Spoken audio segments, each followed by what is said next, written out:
Hey guys, it's Dylan Sider from Kinfolk Carpentry, and today we're going to install a barn door.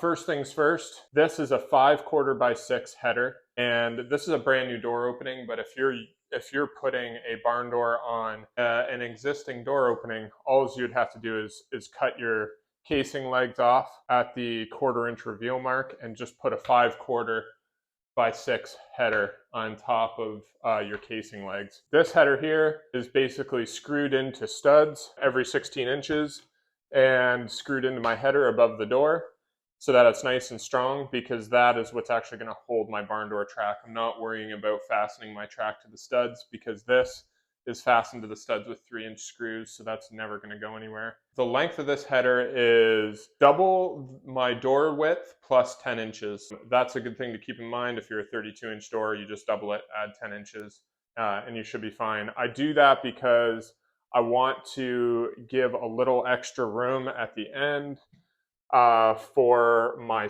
stop, my door stop. And I don't want the track to overhang my header. I want a nice reveal there of maybe 2 or 3 inches. You know, that's just a guideline, just because I think aesthetically it looks the best. And I make my door opening so my door basically covers half of the casing on each side is my goal. That's what I think looks the best. I don't like it so that it just barely covers the door opening, because if it does that, it lets a lot of the light through. At least this way there's an overlap on each side. All right, so what I'm doing now is they want the center of the track to be 1.75 inches plus the door height. So I want 81 3/4. So that's what I'm measuring here and marking. And this is an odd scenario because my floor is significantly at a level. This is an old farmhouse, and you always want to go to the highest spot, because if you go down here at the lowest spot and you level out, your door might scrape the floor over on the higher spot of the floor. So you want to go from the high spot. So I have that mark here, and I'm gonna level that across. Making sure that's perfect is crucial because you don't want the door to roll on its own if it's at a level. Making a really light line because this is already painted, so I'm going to erase all those marks after. Boom. Nice level line. All right, so now what I'm doing is holding my track up to that line, kind of positioning it where I want it, kind of roughly centered in my casing over here. And I am just lining my holes up with my level mark, making sure they're all centered, and then I'm just going to mark in each one of those holes. All right, that's pretty good there. Mark center. All right, and that's what it should look like. You can see my level line across here, kind of hard to see because it's light, and then I have the centers of each of my holes marked. And then I will pre-drill those for my bolts. All right, I'm going to pre-drill all my holes. And here's a hot tip. When you're drilling a hole, you want to pick a drill bit that is the same size as the shaft of the screw. So as you can see there, the threads stick out.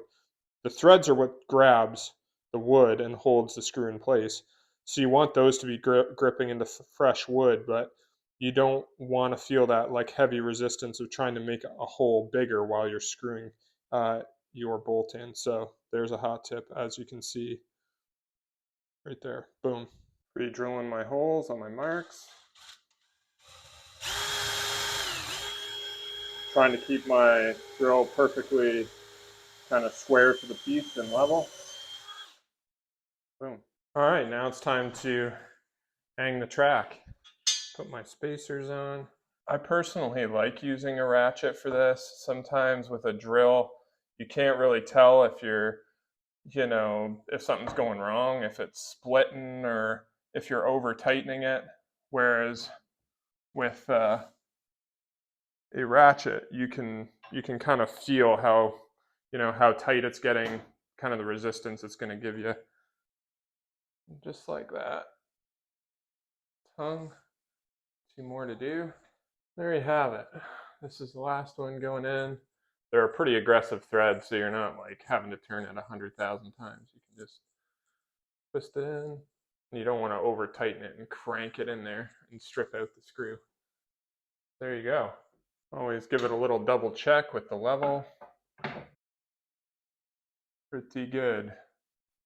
All right, so now I'm going to put my hangers on the door. So I want to be centered on my stile, which is 4 inches. That makes it easy. It's 2 inches. Set it to 2 inches and just make a very light line along that 2 inches. I'm going to go to the other side, do the same. So here's a tip. Here's a little, where's the camera here? Here's a piece of cardboard. This is 2 inches tall. And what I'm going to do is sit it on top of here to make sure that I'm 2 inches off of my door. And then I'm going to center it on that line. Then I'm going to mark in that hole and I'll pre-drill through them. Go to the other side, do the exact same. All right, now I drill all my holes through my door.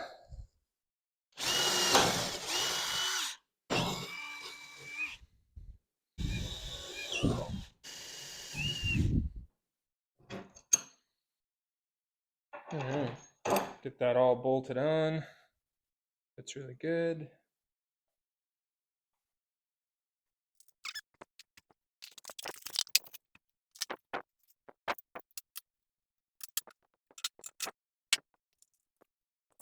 All right, those are on. All right, now I'm going to make a groove in the bottom of the door.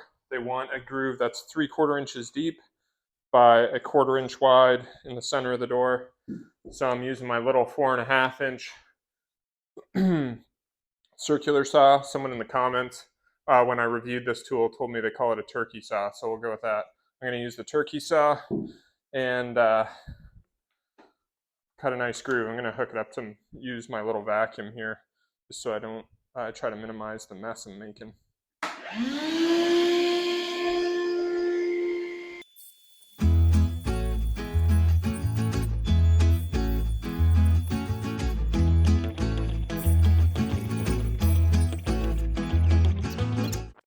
All right, that's the goal there. This is the piece that centers it, rides along there nice and smooth, so boom.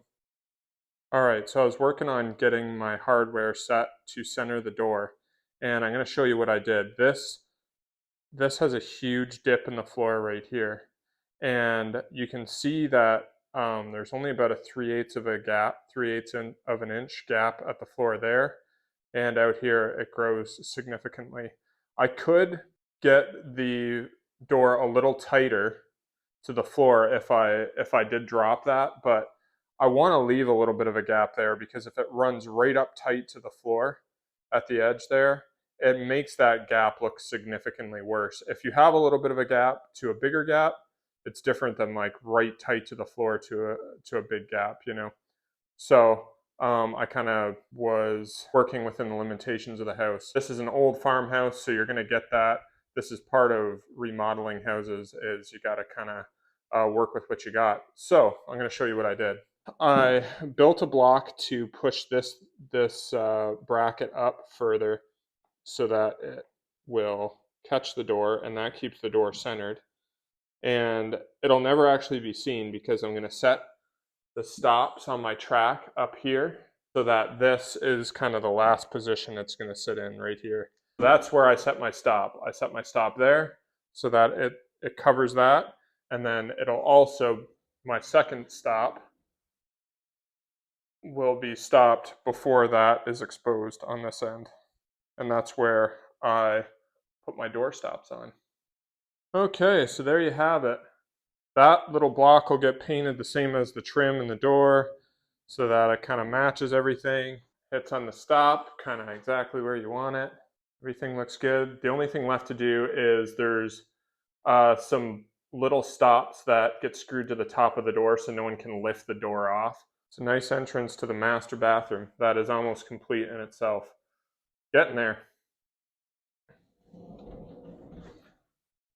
This one's a wrap. Thanks for sticking around. Drop a comment, tell me what you think of it, and we'll see you again next week.